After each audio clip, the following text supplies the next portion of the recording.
Shalom Bapak Ibu Saudara yang terkasih, mari kita siapkan diri kita siapkan hati kita untuk kita memulai ibadah pada hari ini.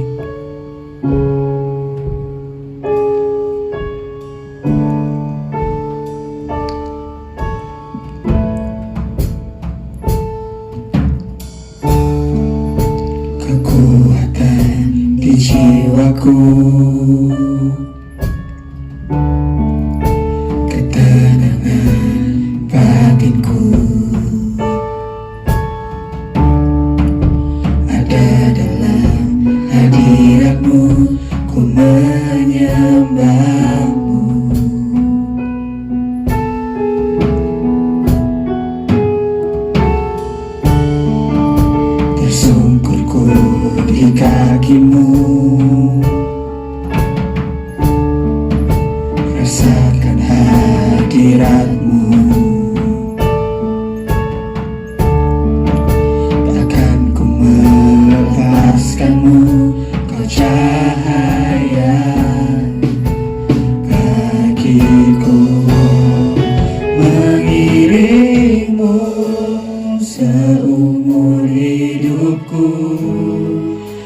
masuk dalam rencanamu Bapa, pikiranku, kehendakku, ku serahkan padamu, harapanku hanya di dalam-Mu. Ku kan teguh bersamamu Tuhan, jadikanku bejana-Mu untuk memuliakan-Mu.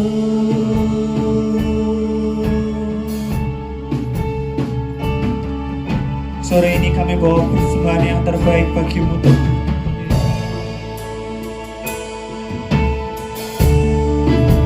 Kekuatan di jiwaku, ketenangan batinku, ada dalam hadirat-Mu, ku menyembah.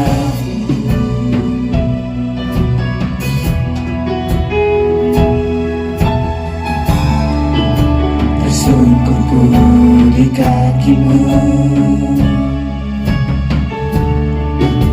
rasakan hadirat-Mu,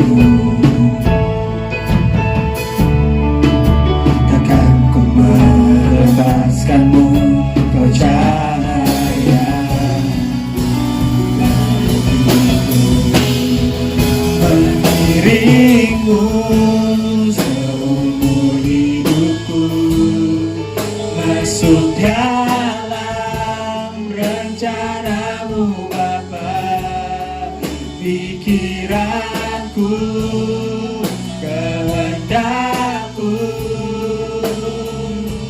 ku serahkan padamu, harapanku hanya di dalam-Mu. Ku kan teguh bersamamu Tuhan, jadikanku bejana-Mu untuk memuliakan-Mu, mengiring-Mu seumur hidupku. Kami mau mengiring-Mu Tuhan sampai selamanya. Rencana-Mu Bapa, pikiranku, kehendakku, ku serahkan padamu, harapanku hanya di dalam-Mu, ku kan teguh bersamamu Tuhan, jadikanku bejana-Mu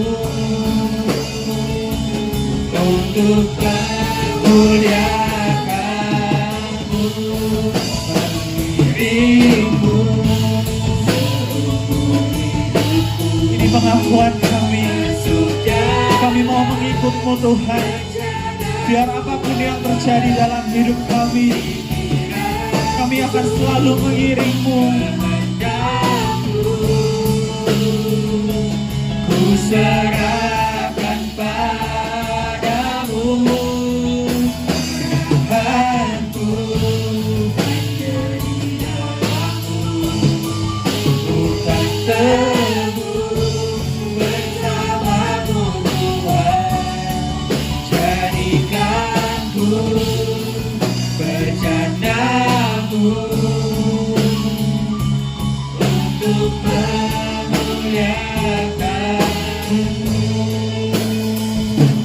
Sambil angkat kedua tanganmu, kita katakan, hidupku masuk dalam rencana-Mu Bapa. Kami mau masuk dalam rencana-Mu Tuhan. Kami serahkan seluruh harapan kami kepada-Mu.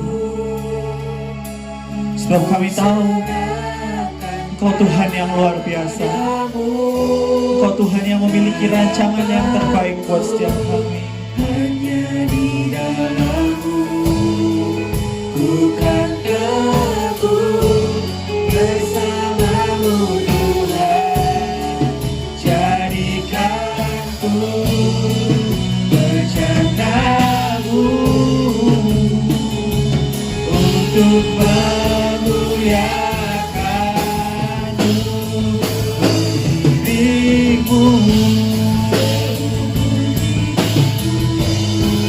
masuk dalam rencana-Mu Bapa.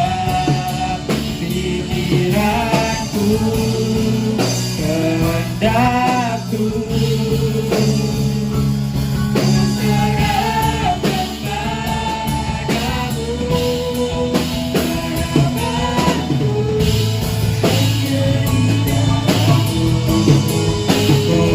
teguh bersama-Mu Tuhan, jadikan ku bercanda-Mu untuk memuliakan-Mu,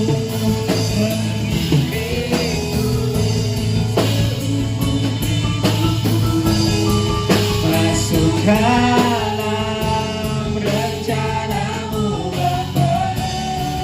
Pikiranku, kehendak-Ku ku serahkan padamu.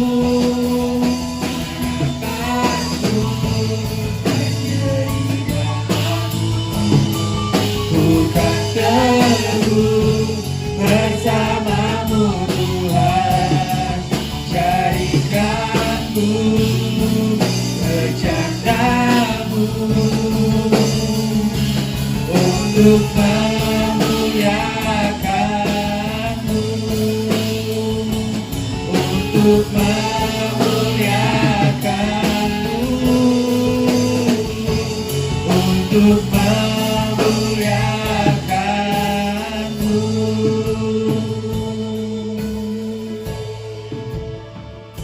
Sampai selamanya kami mau mengikut-Mu Tuhan. Kami tahu kami gak mampu jalan sendiri. Engkau Tuhan yang selalu menyertai setiap kami. Kami serahkan masa depan kami. Kami serahkan harapan kami kepada-Mu. Sebab Engkau Tuhan yang luar biasa. Engkau Tuhan yang memiliki rancangan yang terbaik. Rancangan-Mu bukan rancangan kecelakaan. Rancangan-Mu masa depan yang penuh dengan pengharapan. Kami mau mengiring-Mu. Kami mau kuat di dalam-Mu Tuhan. Kami gak mau meninggalkan-Mu. Semua yang terjadi saat ini, walaupun dunia dalam keadaan yang buruk, tapi kami tahu Engkau Tuhan yang menggandeng setiap kami. Engkau Tuhan yang menyertai kami. Engkau tak pernah tinggalkan kami Tuhan. Engkau Tuhan Allah yang luar biasa, Allah yang memberi kami kekuatan, Allah yang memberi kami masa depan yang terbaik. Kami gak perlu takut, kami gak perlu gentar, sebab Kau luar biasa, Kau yang hebat. Ku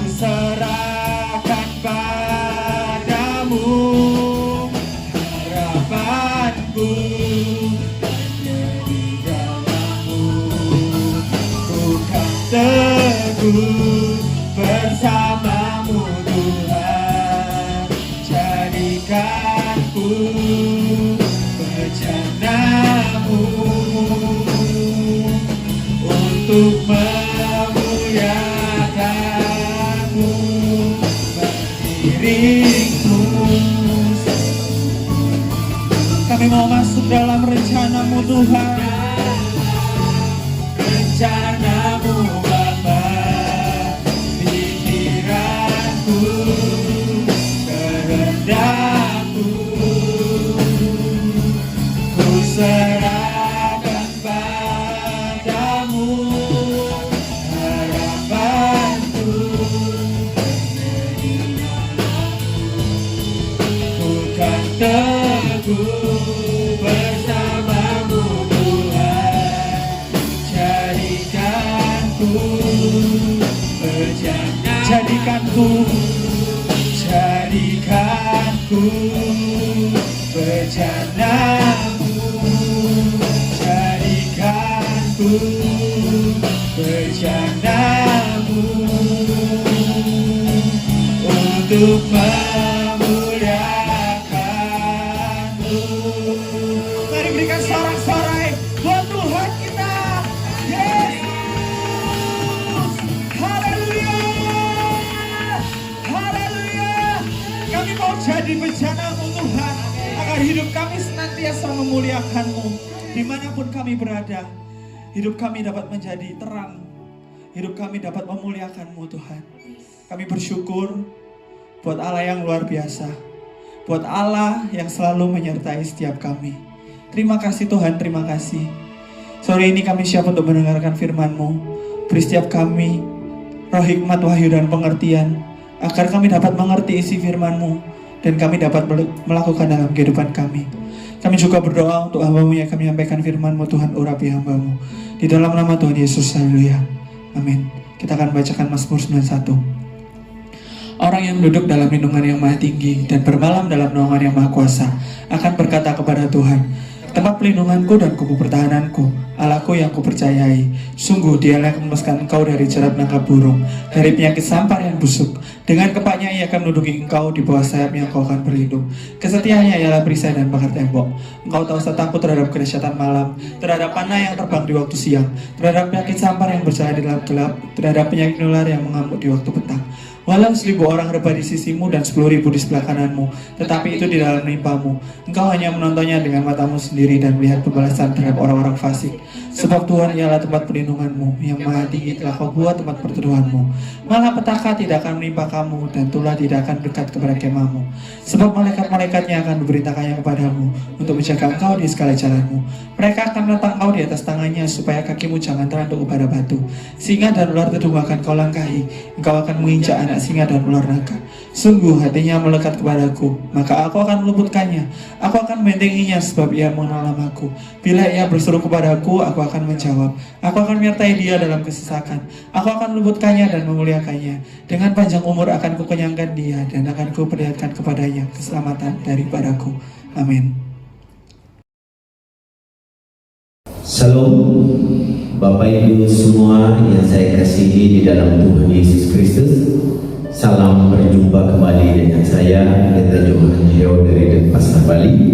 Bapak Ibu yang saya kasihi, pada hari ini saya ingin mengajak kita bersama-sama untuk menyimak atau melihat atau belajar dari satu kebenaran firman Tuhan yang saya ambil dari kitab 2 Tawarik pasal 26 ayat pertama hingga ayat yang ke-23. Tapi Bapak Ibu sekalian, saya tidak akan membacakan semua ayat ini. Saya hanya akan mengambil beberapa ayat dan akan membacakannya bagi Bapak Ibu sekalian yang ada di rumah.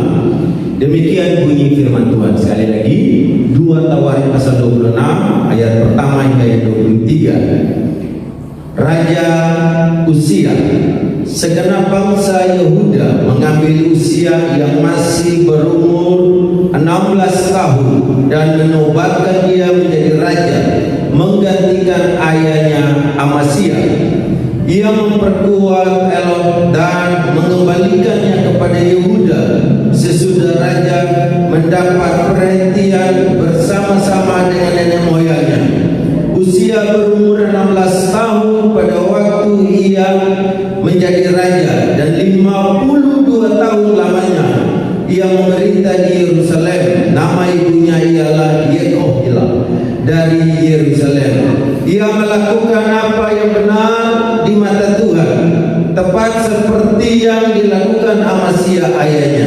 Ia mencari Allah selama hidup Zakaria dan mengajarnya supaya takut akan Allah, dan selama ia mencari Tuhan Allah membuat segala usahanya berhasil.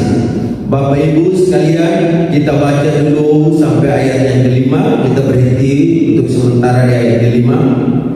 Di sini firman Tuhan di dalam kitab 2 Tawarik ini, Bapak Ibu, kita melihat bagaimana bangsa Yehuda mengambil keputusan untuk mengangkat seorang pemuda yang masih muda, sangat muda sekali, namanya Uzia, untuk menggantikan ayahnya menjadi raja. Bapak Ibu sekalian yang saya kasihi Tuhan, satu hal yang sangat langka pada awal mula ketika Uzia mendapatkan mandat dari bangsa Yehuda untuk menjadi raja bagi mereka. Hal yang sangat langka sekali adalah yang kita temukan di dalam pembacaan ini adalah Uzia di ayat 4. Bapak Ibu sekalian, di ayat 4 saya mengajak kita untuk melihat di ayat 4. Situ dikatakan bahwa Uzia melakukan apa yang benar di mata Tuhan, tepat seperti yang dilakukan Amasya ayahnya. Jadi hal yang langka yang ingin saya sampaikan, seorang anak muda, seorang pemuda masih berusia belia, tapi mendapat kepercayaan menjadi raja yang memerintah bangsa Yehuda.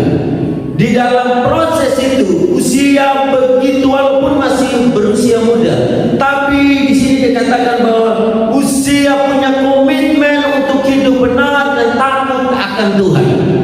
Ayat 4 dikatakan bahwa Uzia melakukan apa yang benar di mata Tuhan. Melakukan apa yang benar di mata Tuhan itu sama dengan Uzia sepenuhnya menjalankan apa yang Tuhan inginkan dari hidupnya, tanpa sedikit pun ada tawar-menawar dari diri Uzia. Apa saja yang dimintai Tuhan, diperintahkan Tuhan, berdasarkan hukum-hukum Tuhan, dikerjakan oleh Uzia. Uzia menempatkan dirinya terus-menerus untuk berada di hadapan Tuhan sebagai seorang pribadi yang takut dan sangat mengasihi Tuhan. Bapak Ibu sekalian yang saya kasihi, dan ini contoh yang baik. Memang ayah dari Uzia, namanya Amasya, adalah seorang yang takut akan Tuhan. Walaupun akhir hidup dari Amasya sangat menyedihkan, tapi semua berangkat dari takut akan Tuhan. Hal yang sama juga terjadi dengan Uzia. Dia begitu takut akan Tuhan, hormat kepada Tuhan, kata takut akan Tuhan. Dia tahu mana yang harus dia lakukan, yang disetujui, disepakati oleh Tuhan, dan mana yang tidak boleh dia lakukan, yang tidak disetujui ataupun juga disepakati oleh Tuhan. Bapak Ibu sekalian, Bapak Ibu yang saya kasihi di dalam nama Tuhan Yesus Kristus, dan ketika dia melakukan sesuatu yang benar di hadapan Tuhan, pertama dia melakukan hal yang benar. Yang kedua, ayat 5 dikatakan bahwa dia selalu mencari Allah. Mencari Allah adalah ada di dalam hatinya, selalu ada kerinduan yang besar untuk terus-menerus memiliki hubungan yang baik dengan Tuhan. Dia memiliki satu komitmen untuk membangun keintiman dengan Tuhan. Dia memiliki satu kerinduan yang besar untuk selalu mengalami Tuhan dan terus mengasihi Tuhan di dalam hidupnya. Bapak Ibu, apa yang dilakukan Uzia selalu memiliki dasarnya. Ada peranan, ada sosok yang berperan penting di balik semua yang saya sudah sampaikan. Dua hal, bahwa Uzia melakukan apa yang benar dan mencari Tuhan. Kenapa Uzia melakukan itu? Ada orang yang bekerja, ada seorang mentor yang mendampinginya, ada seorang mentor yang setia untuk masukan ataupun masukan kepada Usia. Ada seorang mentor yang terus-menerus mengajari Usia bagaimana caranya membangun kehidupan yang takut akan Tuhan supaya dia berhasil di dalam memimpin bangsa Yehuda. Bapak Ibu sekalian, siapakah dia? Di ayat 5 dikatakan ia mencari Allah selama hidup Imam Sakaria. Jadi begitu besarnya peran seorang mentor, imam hamba Tuhan di dalam perjalanan hidup daripada Raja Usia. Usia tidaklah mungkin bisa melakukan yang benar dan mau mencari Tuhan senantiasa kalau tidak didampingi oleh Imam Sakaria. Bapak Ibu sekalian, pentingnya hidup kita selalu harus berada dalam pengembalaan hamba-hamba Tuhan. Kenapa kita perlu berada dalam pengembalaan hamba-hamba Tuhan? Supaya kita terus-menerus disubsidi, diberi makan nutrisi-nutrisi rohani, supaya tubuh, jiwa kita, roh kita menjadi sehat, menjadi kuat. Iman, pengharapan, kasih kita menjadi kuat di dalam Tuhan, sehingga kita bisa menghadapi seluruh proses ujian tantangan hidup yang ada di depan mata kita. Bapak Ibu sekalian, Bapak Ibu, kalau kita tidak siap untuk dimentor, untuk digembalakan oleh para hamba Tuhan atau gereja lokal di mana Bapak Ibu berada atau Tuhan tempatkan, maka itu mungkin bahwa Bapak Ibu sendiri tidak punya fondasi, tidak punya dasar yang kuat untuk menghadapi proses kehidupan yang akan ada di depannya. Jadi Bapak Ibu sekalian, di sini dikatakan bahwa Usia menjadi orang yang kuat dan hebat. Itu diakibatkan karena Imam Sakaria begitu setia menjadi seorang pembina rohani, menjadi seorang pembimbing rohani, menjadi seorang penasehat yang terbaik, yang tidak pernah lelah mengajari dia bagaimana caranya hidup takut akan Tuhan. Karena rahasia keberhasilan adalah dia harus takut akan Tuhan. Itu ditanamkan oleh Imam Sakaria bagi Raja Usia. Tapi sayang Bapak Ibu, proses perjalanan, hasil daripada dia melakukan yang benar dan selalu mencari Tuhan atau takut akan Tuhan, Tuhan membuat Usia begitu ditakuti dan disegani. Seluruh musuh-musuhnya dapat ditaklukkan. Dia mampu membangun pemerintahan yang super hebat. Dia mampu membangun sistem kerajaan yang luar biasa. Dia mampu membangun bala tentara yang terlatih, yang luar biasa, dipersenjatai, diperlengkapi dengan seluruh persenjataan yang hebat dan luar biasa, sehingga dia menjadi semakin hari kerajaannya semakin kuat, nama Usia semakin disegani. Bapak Ibu yang saya kasih di dalam Tuhan Yesus Kristus. Tapi aneh, ketika Usia sudah menerima berkat, mendapatkan pertolongan Tuhan, bukannya membuat dia menjadi semakin rendah hati, tapi malah membuat Usia menjadi pribadi yang sombong angkuh, alias lupa diri. Dia melunjak terhadap Tuhan, takabur, arogan, meremehkan Tuhan, tidak lagi menganggap Tuhan sebagai oknum atau pribadi yang sepantasnya dihargai dan dihormati. Kenapa itu terjadi? Karena keberhasilan, karena berkat yang dia sudah dapat. Dia merasa bahwa tanpa Tuhan pun dia bisa melakukan segala-galanya. Dia merasa bahwa dia mampu tanpa keterlibatan orang lain. Sesudah Imam Sakaria tidak lagi mendampingi hidup daripada Usia. Bapak Ibu yang saya kasihi di dalam nama Tuhan Yesus, kesalahan yang paling fatal yang dilakukan oleh Usia adalah di ayat 17. Di situ dikatakan seperti ini, Bapak Ibu. Apa yang dilakukan oleh Usia ini sangat tidak diterima oleh Tuhan. Mulai dari ayat 16. Setelah ia menjadi kuat, ia menjadi tinggi hati sehingga ia melakukan hal yang merusak. Ia berubah setia kepada Tuhan Allahnya dan memasuki bait Tuhan untuk membakar ukupan di atas mezbah pembakaran ukupan. Bapak Ibu lihat di sini. Setelah diberkati, setelah dia mendapatkan nama, disegani, dihormati, oleh para lawan atau para musuhnya. Apa yang terjadi dengan usia? Seharusnya dia harus semakin setia, dia harus semakin berharap penuh, bergantung penuh kepada Tuhan. Tapi apa yang terjadi?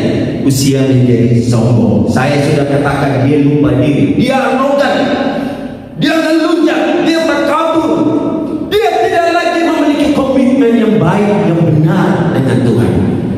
Bapak Ibu, kenapa itu terjadi? Karena tidak lagi ada orang yang bisa menasihati dia, tidak ada orang lagi yang membimbing dia, mengarahkan dia, mengingatkan dia, mendampingi dia secara spiritual. Bapak Ibu, dalam dunia kenyataan kita sebagai orang Kristen, seringkali kita lupa terhadap orang-orang yang pada awal mula Tuhan percayakan untuk mendampingi hidup kita. Orang-orang yang pada awal mula begitu bergumul bersama-sama dengan kita dalam segala proses kehidupan, pergumulan kehidupan.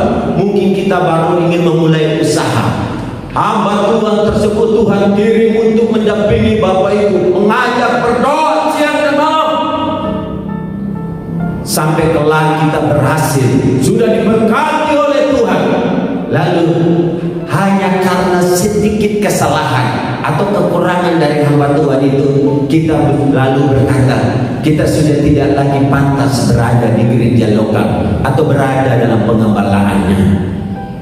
Kita jadikan itu sebagai alasan untuk melupakan seluruh jerih payah, kebaikan, nasihat, bimbingan dari hamba Tuhan pada awal mula kita memulai merintis sesuatu.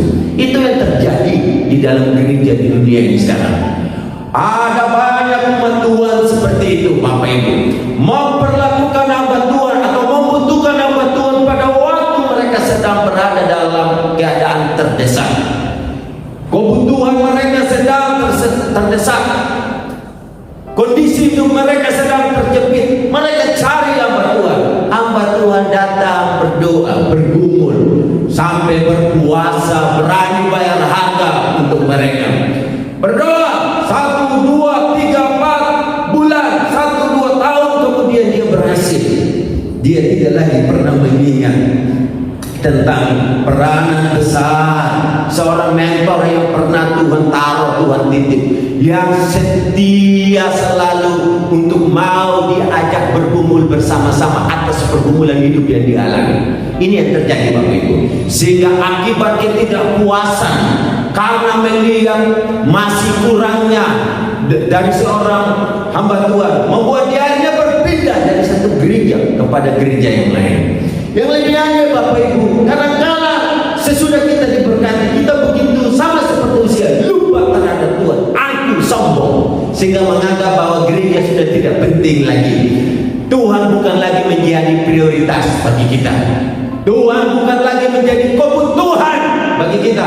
Kita menjadikan Tuhan hanya sebagai penyedap rasa yang hanya dibutuhkan pada waktu-waktu tertentu saja, hanya waktu dicari pada waktu-waktu tertentu saja. Kesombongan membuat kita lupa terhadap Tuhan. Tuhan tidak dijadikan kebutuhan, Tuhan hanya dijadikan sebagai penyedap rasa atas hidup kita. Ini sama seperti ibu-ibu kalau mau memasak sayur atau lain sebagainya, pasti selalu membutuhkan penyedap rasa. Mau itu garam, masako, ajinomoto, atau apa saja yang disebut penyedap rasa. Penyedap rasa hanya dibutuhkan oleh ibu-ibu ketika ibu-ibu sedang memasak di dapur, sedang melakukan aktivitas masak-memasak di dapur. Itu yang dibutuhkan, Bapak Ibu sekalian. Hal yang sama dengan usia. Ketika dia sudah berhasil, dia lupa terhadap Tuhan. Dia tidak lagi menjadikan Tuhan menjadi sandaran hidupnya, pengharapan hidupnya, pengandalan hidupnya. Dia lupa terhadap Tuhan. Dia tidak bergantung lagi kepada Tuhan. Dia lupa terhadap seluruh jasa dari Zakaria. Dia lupa terhadap seluruh jasa dari Tuhan.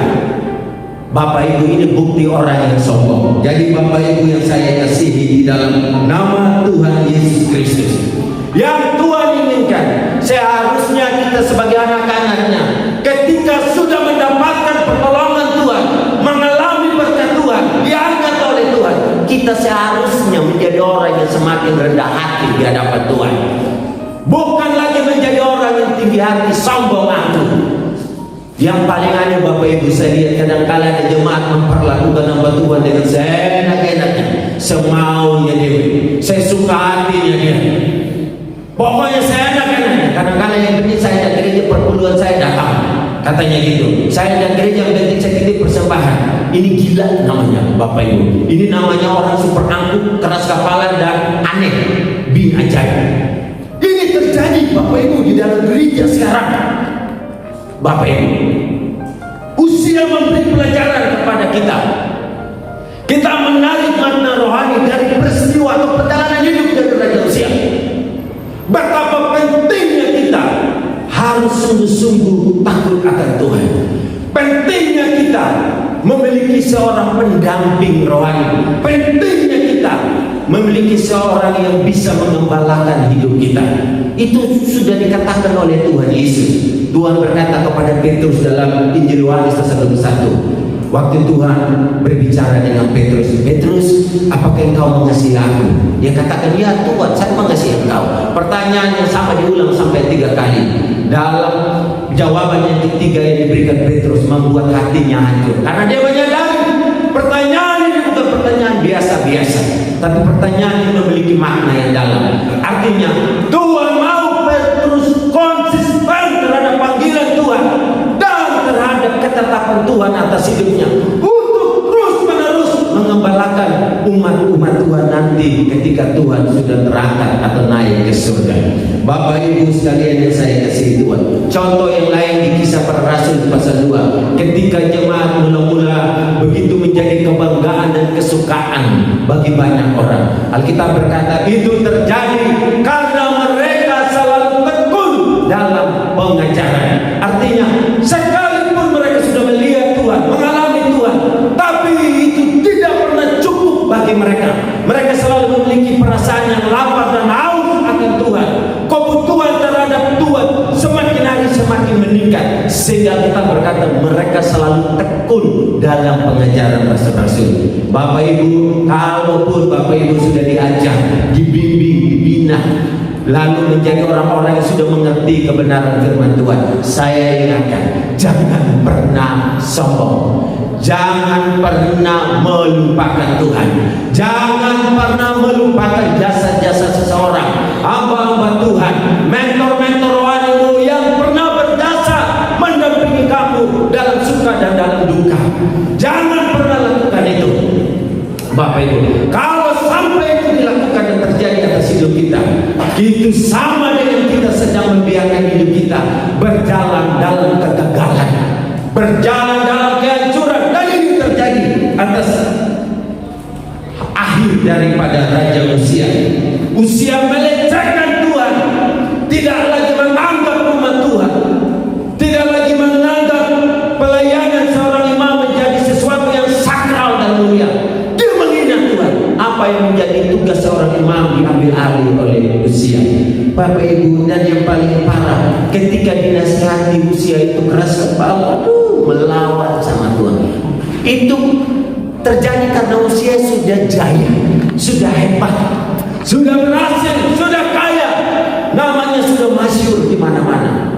Terjadi karena itu. Hal yang sama ini seringkali terjadi dengan kita, Bapak Ibu. Kita seringkali sudah tahu firman, lalu dinasihati sama hamba Tuhan, sama pembahas sidang, kita begitu angkuh, menganggap bahwa itu sudah biasa.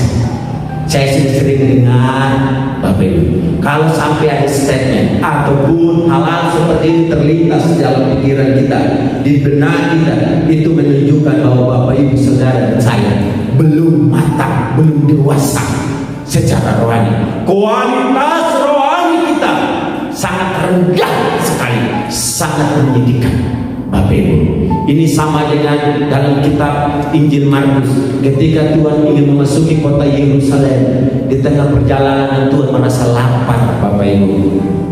Lalu dia melihat dari kejauhan ada sebuah pohon ara yang subur, lebat daunnya. Tuhan menghampiri pohon ara ini dengan berharap bahwa dia bisa menemukan ada beberapa buah di pohon ara tersebut untuk bisa mengobati rasa lapar daripada Tuhan Yesus. Waktu dia datang, dia melihat daunnya hijau, bagus, tapi apa? Tidak ada satu pun buah yang dia dapatkan di pohon ara itu. Lalu Tuhan berkata kepada pohon ara itu, mulai hari ini kau tidak akan pernah hidup dan tidak akan pernah berbuah lagi. Padahal Bapak Ibu, Tuhan tahu pada waktu itu belum musim buah ara. Jadi wajar kalau pohon ara itu belum menghasilkan buah. Tapi apa yang mau Tuhan ajarkan kepada kita? Saya ingin menarik seluruh peristiwa cerita yang tadi tentang pohon ara, membawanya ke makna rohani. Bapak Ibu, kadangkala secara fisik kita kelihatan begitu segar, pengetahuan tentang Alkitab begitu baik, ya kan? Kita begitu sibuk dengan seluruh kegiatan-kegiatan bersifat rohani di dalam gereja dan lain sebagainya. Banyak nonton tayangan-tayangan di YouTube, di medsos dan lain sebagainya yang bisa membantu pertumbuhan kerohanian kita.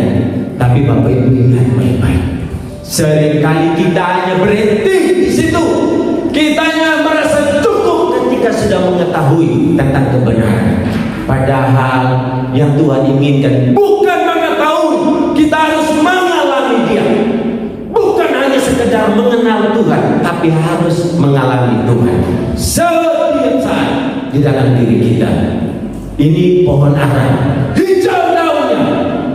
Saya gambarkan pohon ara itu seperti hidup kita, terlihat sehat, baik, good, luar biasa di mata manusia, tapi tidak ada buah.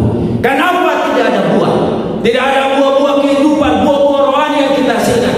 Karena kita hanya mengenal Tuhan, belum memasuki sebuah peranan yang baru, yaitu sampai mengalami Tuhan. Untuk berbuah itu perlu mengalami Tuhan. Nah, untuk mengenal dan mengalami Tuhan, kita perlu diajar, dididik, perlu membiasakan diri kita, membiarkan diri kita berada dalam pengembalaan Tuhan. Bapak Ibu yang saya kasihi di dalam Tuhan, cerita tentang Usia itu adalah sebuah peristiwa besar yang hebat dan luar biasa. Juga merupakan sebuah barometer bagi perjalanan kehidupan kita di dalam Tuhan. Bapak Ibu yang saya kasihi di dalam Tuhan, pengeringan kita kepada Tuhan itu tidak bisa diukur hanya atau ditinjau dari waktu saja. Tapi pengeringan kita terhadap Tuhan, kepada Tuhan, kualitasnya hanya bisa ditinjau dari semakin rendah hatinya kita ketika kita sudah mengalami pertolongan dan berkat Tuhan. Kita tidak pernah lagi melupakan orang-orang yang berjasa atas hidup kita. Kita tidak lagi mau memperlakukan hamba Tuhan dengan cara-cara yang tidak fair atau tidak wajar. Kita tetap menjadi orang yang rendah hati. Rendah hati artinya orang yang terus menerus mau diajar, mau dididik. Orang yang mau belajar, karena kita menyadari bahwa tanpa Tuhan kita tidak ada apa-apanya. Bapak Ibu yang saya kasihi di dalam Yesus Kristus Tuhan, marilah kita punya komitmen yang baru. Saya mengajak Bapak Ibu memperbaharui seluruh komitmen kita kepada Tuhan. Janganlah lepaskan diri kita dari pengembalaan Tuhan. Pengembalaan Tuhan diwujud nyatakan melalui gereja lokal di mana Bapak Ibu dan saudara dan saya bernaung. Pengembalaan Tuhan diwujud nyatakan melalui kehadiran hamba Tuhan yang Tuhan utus untuk setia mendampingi Bapak Ibu, setia untuk mementor diri Bapak Ibu sekalian, supaya Bapak Ibu dan saya bisa bertumbuh ke arah yang benar dan baik. Kalau kita sudah bertumbuh ke arah yang benar dan baik, kita tidak akan menjadi orang yang sombong di kemudian hari. Malah semakin kita diangkat, semakin kita dipakai Tuhan, semakin kita diberkati, kita semakin rendah hati. Kita tahu apa yang menjadi kewajiban kita kepada Tuhan Yesus Kristus. Demikianlah sedikit renungan firman Tuhan yang saya sampaikan kepada Bapak Ibu. Kiranya ini menguatkan kita, juga menasihati kita, menyadarkan kita. kalau kita salah, supaya kita bisa kembali kepada Tuhan. Mari kita berdoa. Bapa di surga, Bapa yang baik, terpujilah nama-Mu Tuhan kami Yesus Kristus. Kami bersyukur buat firman yang Kau sudah sampaikan. Biarlah firman-Mu itu termatrai di dalam diri setiap kami, jemaat umat-umat Tuhan, supaya kami tahu bagaimana caranya menjalani hidup kami. Kami tahu bagaimana kami harus hidup di tengah-tengah dunia ini, Tuhan. Tuhan, ajari kami juga supaya kami tetap mau belajar untuk diajar oleh orang-orang yang betul-betul Tuhan sudah tempatkan menjadi hamba-hamba Tuhan yang mengembalakan hidup kami. Kami tidak sombong, tidak angkuh, tidak lupa. Walaupun tingkat pengetahuan kami terhadap firman-Mu begitu baik, tapi itu tidak pernah membuat kami menjadi orang yang angkuh dan sombong. Terima kasih Bapa di surga, berkati seluruh jemaat umat-umat Tuhan. Jikalau mereka ada yang sakit, biarlah tangan kuasa-Mu terulur, menjamah, menyembuhkan mereka. Mereka yang lemah Tuhan kuatkan, mereka yang susah Tuhan hiburkan. Kami bersyukur buat firman-Mu. Di dalam nama Tuhan kami Yesus Kristus kami berdoa. Haleluya. Amin. Salam Bapak Ibu. Tuhan Yesus memberkati Bapak Ibu sekalian. Amin. Kiranya Engkau memberkati aku berlimpah-limpah dan memperluas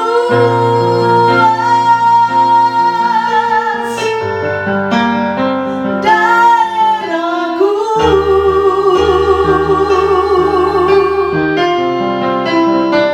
Dan kiranya tangan-Mu menyertai aku dan melindungi aku daripada malapetaka, sehingga kesakitan tidak menimpa aku. Kami angkat tangan ke surga. Kami terima berkat, rahmat dan anugerah dari Allah Bapa, di dalam cinta kasih dari Putra-Mu yang terkasih Tuhan kami Yesus Kristus, dan di dalam persekutuan dengan Roh Kudus menyertai kami mulai hari ini sampai Maranatha, Tuhan datang kembali. Yang percaya diberkati Tuhan bersama-sama katakan amin. Selamat malam, Tuhan memberkati kita semua. Halo teman-teman, nama saya Jovinka, umur saya 6 tahun. Teman-teman, saya mau mengajak teman-teman untuk ikut sekolah minggu. Setiap minggu jam 4 sore. Acaranya asik loh. Mendengarkan firman Tuhan dan masih banyak lagi.